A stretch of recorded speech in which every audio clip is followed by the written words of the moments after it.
Good morning, everyone. I am Dr. Lakshmi MT, Assistant Professor, Radiology. Today's topic is radiological manifestations of metabolic bone disorders. These metabolic bone disorders are abnormalities in metabolism of calcium and phosphate, leading to abnormal bone formation.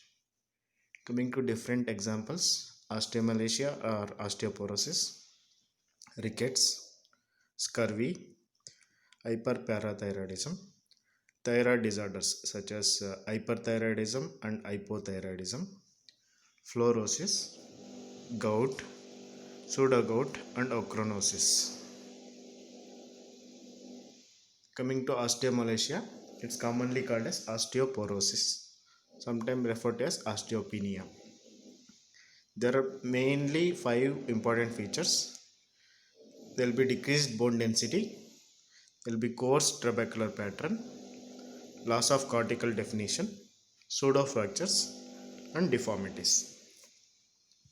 These deformities occur due to weakness of the bones due to reduced calcium deposition.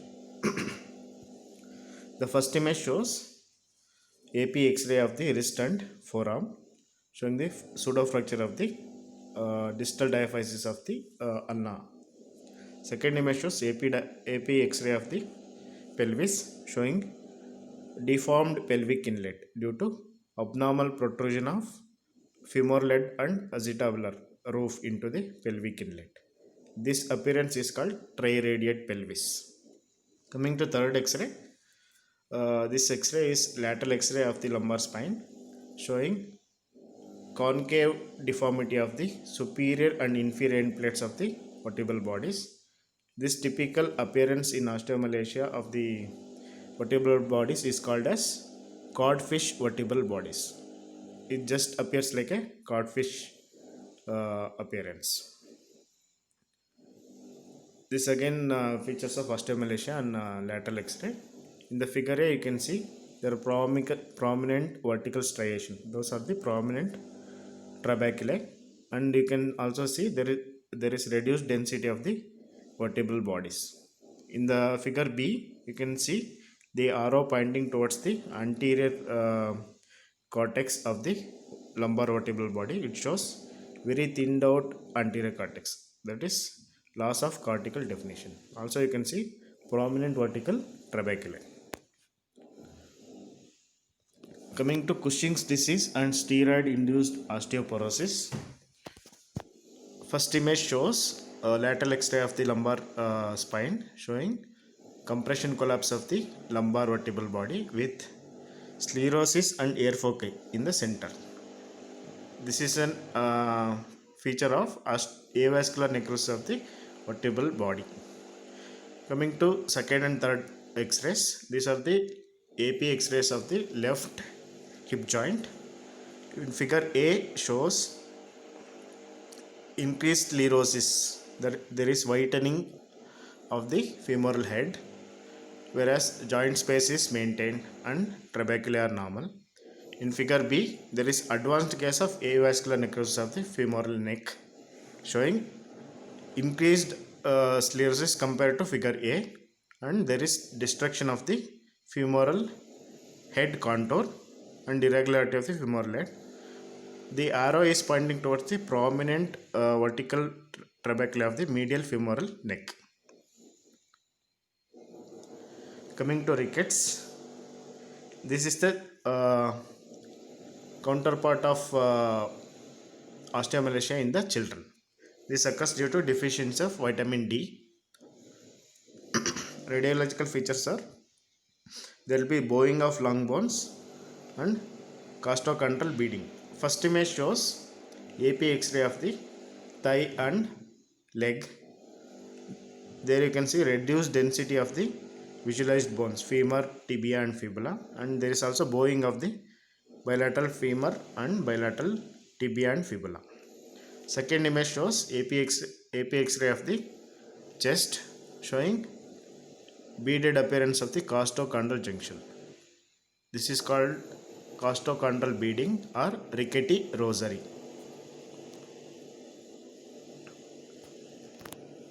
Coming to other features of the rickets, Figure A shows widening of the growth plate and widening of the metaphysis. This together appearance will give appearance of the paintbrush metaphysis, widened metaphysis with widened growth plate. Figure B shows X-ray of the wrist joint, where you can see metaphyseal widening and cupping of the metaphysis, and also you can see widened growth plate. Figure C shows AP X-ray of the shoulder joint, where you can see widened growth plate and metaphyseal widening and cupping of the metaphysis.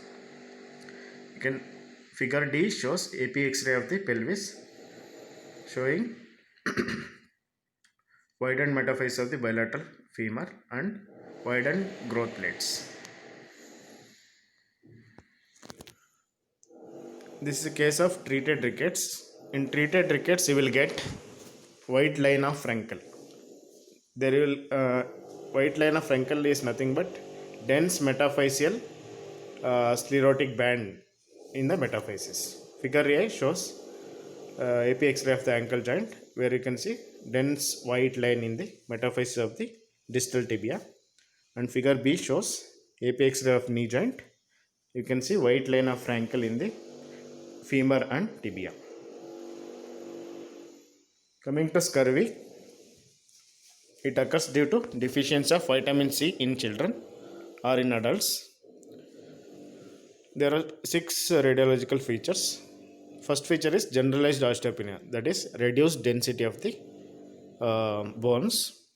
Second is dense zone of provisional calcification. You will get a prominent white line in the metaphysis, and just below the metaphysis you will get the lucent zone, that is called scorbutic zone. Then you will get metaphyseal beaking at the edges.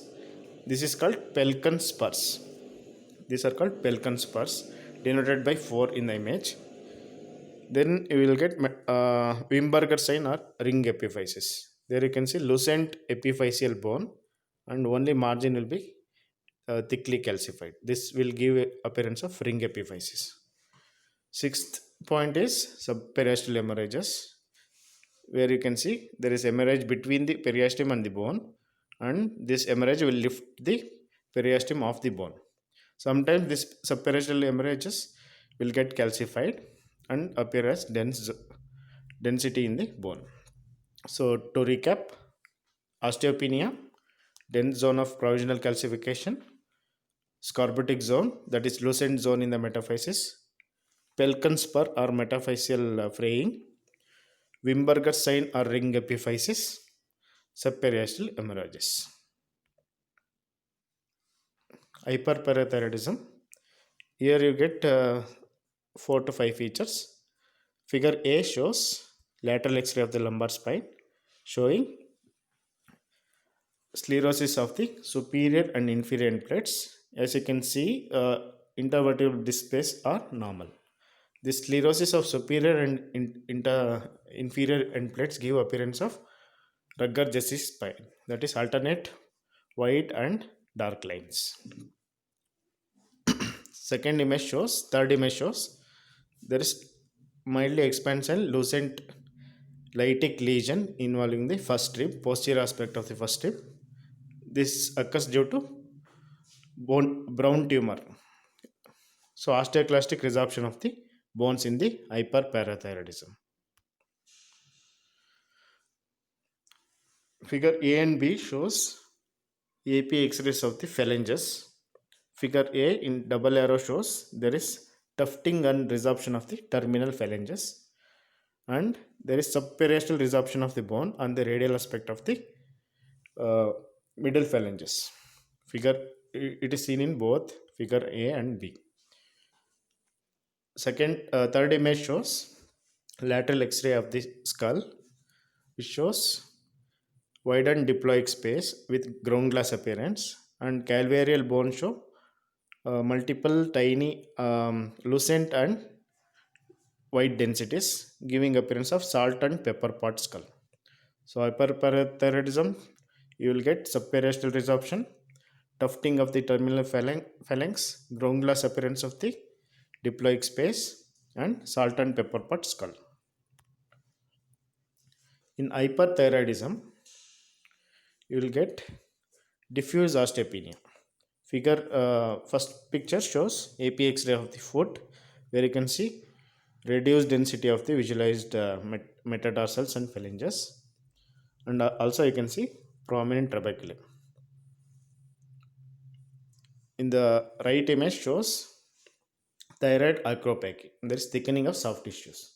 In this condition, underlying bones will be completely normal, whereas there will be irregular thickening of the soft tissues. As you can see in this second image, there is increased thickening of the soft tissues around the fingers. Coming to hypothyroidism, it occurs due to deficiency of thyroid hormone. It causes cretinism. It is also called cretinism in the children. There are two main radiological features. One is Vermean bones. Second one is epiphyseal dysgenesis. First image shows AP X-ray of the skull bone, where you can see abnormal intrasutural bones. Normally within the sutures you won't get any bones. In hypothyroidism you will get additional bones within the sutures. These are called intrasutural bones or Vermean bones. In the second image, just below the skull image, you are seeing anatomical specimen showing intrasutural Vermean bones. Third image showing AP X-ray of the left femur and left hip joint, where you can see abnormal epiphysis, that is widened and fragmented. This is called epiphyseal dysgenesis. This will lead to stunting of the growth. So you will get a short stature in the cretin children or hypothyroid child. Fluorosis, you will get increased density of the bones and calcification of the ligaments. This is the AP X-ray of the pelvis and sacrum.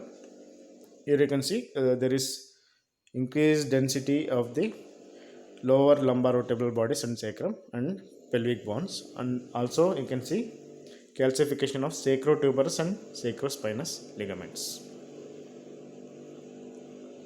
Coming to gout, this occurs due to abnormal metabolism of the uric acid, leading to accumulation of uric acid in the soft tissues.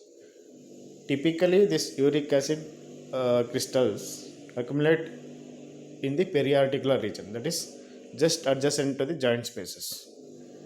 These periarticular soft tissues will cause marginal erosion of the joint spaces and destruction of the joint spaces.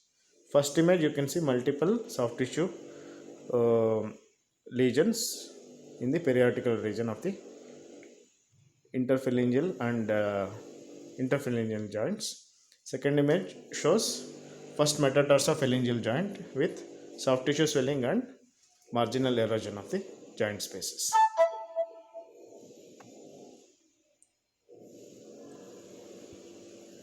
Coming to pseudo gout, it's also called CPPD, that is calcium pyrophosphate dihydrate crystal disease. Basically it differs from the gout in that gout will involve mainly small joints, that is phalanx, interphalangeal joints and metatarsophalangeal joints, whereas pseudo gout involves large joints, that is knee joints and shoulder joints. So in pseudo gout there will be calcification of the menisci.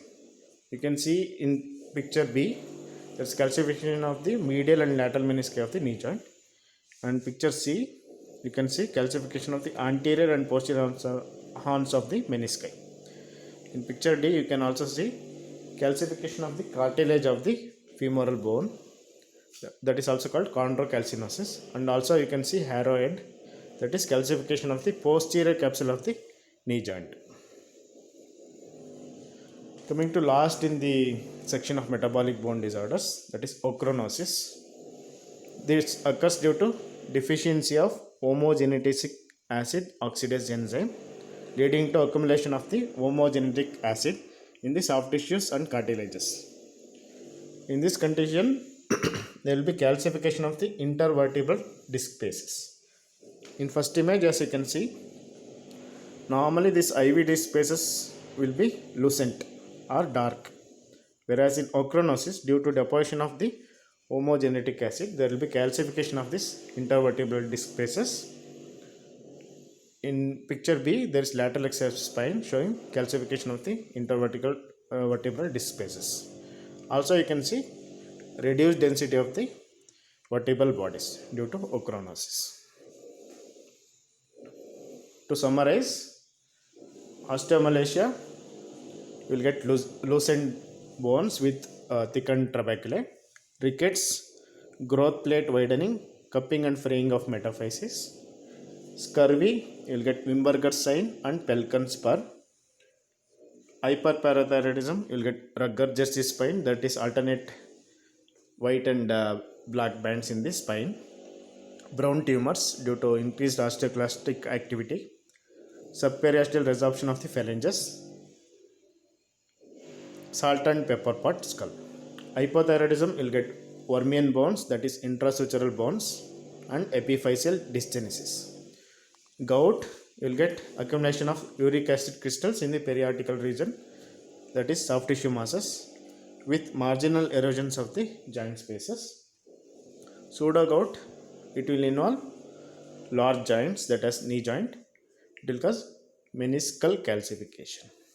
Ochronosis, also called as alkaptonuria, due to deposition of homogenetic acid in the intervertebral disc spaces. It will cause intervertebral disc calcifications. Thank you.